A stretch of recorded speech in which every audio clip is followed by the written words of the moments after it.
Hello everyone, जय हिंद, वंदे मातरम। स्वागत है आप सभी का हमारा आज की इस वीडियो में। मैं हूं गौरव सर। ये है आपका अपना चैनल जिसका नाम है फिजिक्स क्लासेस बाय गौरव सर। तो डियर, बिना देर के हुए हम आज का वीडियो स्टार्ट करते हैं। और आज का वीडियो है डियर भौतिक विज्ञान क्लास 11 चैप्टर नंबर 5 जिसका नाम है सरल रेखा में गति। और इसमें हम आज कराने वाले हैं दूरी और विस्थापन। ठीक है, दूरी और तथा विस्थापन दोनों को बताएंगे, मीन्स डिस्टेंस एंड डिस्प्लेसमेंट। और आज जो सबसे पहले बताएंगे दूरी बताएंगे, दूरी की परिभाषा बताएंगे, इसका मात्रक बताएंगे, ठीक है, और इसके विमीय सूत्र बताएंगे। फिर उसके बाद हम लेंगे विस्थापन को, विस्थापन की परिभाषा, मात्रक और विमीय सूत्र। ठीक है, ये हम कराने वाले हैं आज की वीडियो में। तो सबसे पहले हम दूरी को लेते हैं, यानी कि डिस्टेंस को। तो क्या होती है, देखिए, हम कह सकते हैं कि किसी वस्तु द्वारा तय किए गए पथ की कुल लंबाई को वस्तु द्वारा तय की गई दूरी कहते हैं। यानी कि कहने का मतलब ये हुआ कि अगर हम किसी रास्ते पर चल रहे हैं, ठीक है, और हम मेज़र करना चाहते हैं कि दूरी कितनी हो गई, तो आप क्या करेंगे, उस रास्ते की जो कुल लंबाई होती है उसको आप नाप लीजिए, माप लीजिए। ठीक है, जो भी रास्ते की लंबाई होगी वही क्या होगा, दूरी होगी, कुल चली गई दूरी। तो कह सकते हैं हम, क्या लिख लेते हैं इसको, किसी वस्तु द्वारा, जरूरी नहीं कोई वस्तु हो, कोई प्राणी हो सकता है, कोई कण हो सकता है, तो किसी वस्तु द्वारा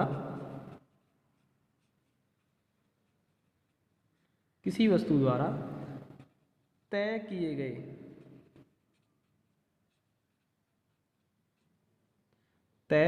गए पथ की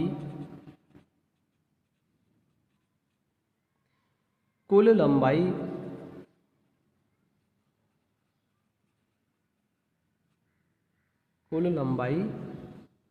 को वस्तु द्वारा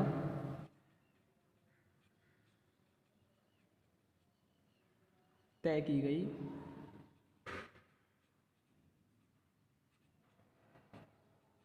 दूरी कहते हैं।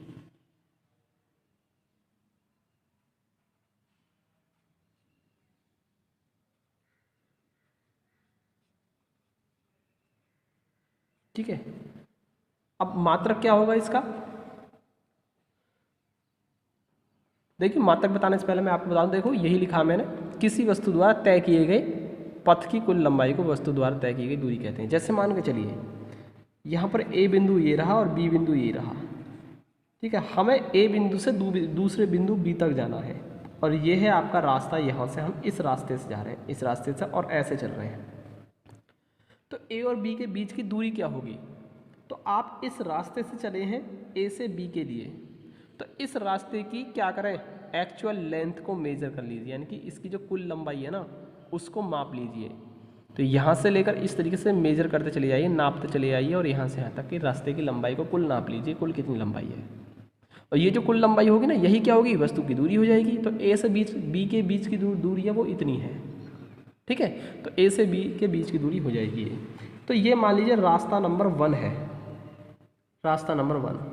अब ऐसे ही हम एक और रास्ता लेते हैं, ये कोई दूसरा रास्ता है जो कि बी तक पहुंचता है, रास्ता नंबर 2।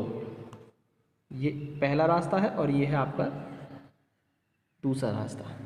अब हम ए से बी की तरफ, ये ए पॉइंट है और ये आपका बी पॉइंट है। अब हम ए से बी की तरफ इस रास्ता नंबर 2 से जा रहे हैं, तो ए से बी की जो लंबाई हो जाएगी ना, अब बदल जाएगी, लंबाई अब ज़्यादा होगी ना यहाँ से। तो इसका मतलब रास्ते 2 की जो दूरी है ना वो ज़्यादा होगी, जबकि ए और बी बिंदु दोनों क्या है, फिक्स है वहीं। तो यहाँ पर क्या देख रहे हैं आप कि रास्ता बदलने से लंबाई का मान भी बदल जाता है, जबकि बिंदु आपके वही हैं। तो कुल लंबाई क्या होती है, ठीक है ना, वही क्या होती है, दूरी हो जाती है। तो किसी भी रास्ते की जो कुल लंबाई होती है वही दूरी कहलाती है। तो यहाँ पर दूरी कुछ और होगी, यहाँ दूरी इस रास्ते से कुछ और होगी, क्योंकि लंबाई बदल गई। तो समझ रहे हैं ना आप। तो इसीलिए देखो, मैंने पिछले वीडियो में आपको सदिश और अदिश बताए थे, तो वहाँ पर मैंने आपको बताया था कि लंबाई अर्थात दूरी जो होती है ना, दूरी एक अदिश राशि होती है। अदिश है ना, है, क्यों है अदिश, क्योंकि यहाँ पर देखिए हमें इस रास्ते से कुछ और मिल रहा है रिजल्ट, इस रास्ते से कुछ और रिजल्ट मिल रहा है। तो दोस्तों यही तो होता है, क्योंकि यहाँ पर एक फिक्स चीज़ नहीं मिल रही है हमें, तो इसीलिए दूरी क्या है, अदिश है। रास्ता बदल जाएगा तो दूरी पर प्रभाव पड़ेगा, दूरी भी बदल जाएगी। लेकिन विस्थापन एक सदिश राशि होती है, क्योंकि विस्थापन हमेशा फिक्स रहता है। ठीक है, विस्थापन कभी भी नहीं बदलता है, विस्थापन फिक्स रहेगा। दो बिंदुओं के बीच विस्थापन हमेशा फिक्स रहता है, इसलिए विस्थापन क्या है, एक सदिश राशि है। यहाँ पर आपको क्या मिल गया, एक आइडिया मिल गया डायरेक्शन का, कि यही होगी वो दूरी जिसको हम विस्थापन कह सकते हैं, जो कम से कम है। तो इसीलिए दोस्तों मैंने आपको सदिश और अदिश बताए थे, वहाँ भी बताया था मैंने आपको। ठीक है, तो समझ गए आप। दूरी एक कैसी होती है, अदिश राशि होती है, और दूरी रास्ते बदलने से बदल सकती है। ठीक है, और दूरी का जो मात्रक होगा, क्या होता है इसका मात्रक, दूरी का मात्रक मीटर होता है एसआई सिस्टम में। किसमें, एसआई पद्धति में है ये। एसआई पद्धति में ध्यान रखना,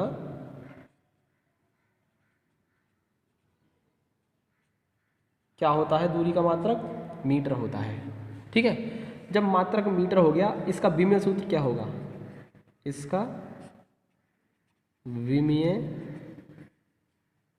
सूत्र जो होता है, क्या होता है, लंबाई है, दूरी क्या एक प्रकार की लंबाई है, और इसका क्या होगा, एल होता है ना। तो बस यही होता है इसका विमीय सूत्र, एल होगा। अब हम बात कर लेते हैं विस्थापन की। तो देखिए विस्थापन क्या होता है, किसी वस्तु की, मैं पहले लिख देता हूँ फिर समझाऊंगा इसे। किसी वस्तु की प्रारंभिक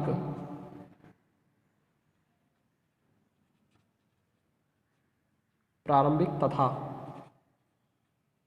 अंतिम स्थितियों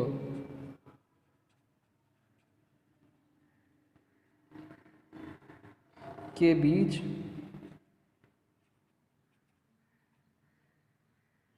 की न्यूनतम दूरी को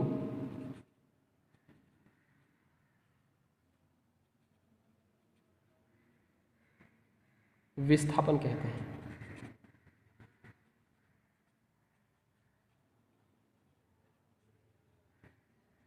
ठीक है दोस्तों, तो ये क्या होता है, विस्थापन होता है कम से कम जो दूरी आती है दो बिंदुओं के बीच, यानी दो बिंदुओं के बीच की कम से कम दूरी को विस्थापन कहते हैं।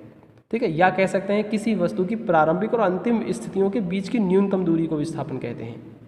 और ध्यान रखना, यह एक क्या होती है, सदिश राशि होती है, सदिश राशि होती है। इसका मात्रक क्या होता है, इसका मात्रक भी मीटर ही होता है। एसआई सिस्टम में ये भी मीटर होता है, तथा विमीय सूत्र क्या होगा, इसका विमीय सूत्र, और ये भी दोस्तों कितना होता है, एल ही होता है, क्योंकि विस्थापन भी एक दूरी है, और ये भी क्या होगा, इसका भी एल होता है। तो समझ में आ गया आपके। अब देखिए मैं इसको फिगर से समझा देता हूँ थोड़ा सा। जैसे कि हमारे पास दो बिंदु हैं, ए बिंदु और बी बिंदु,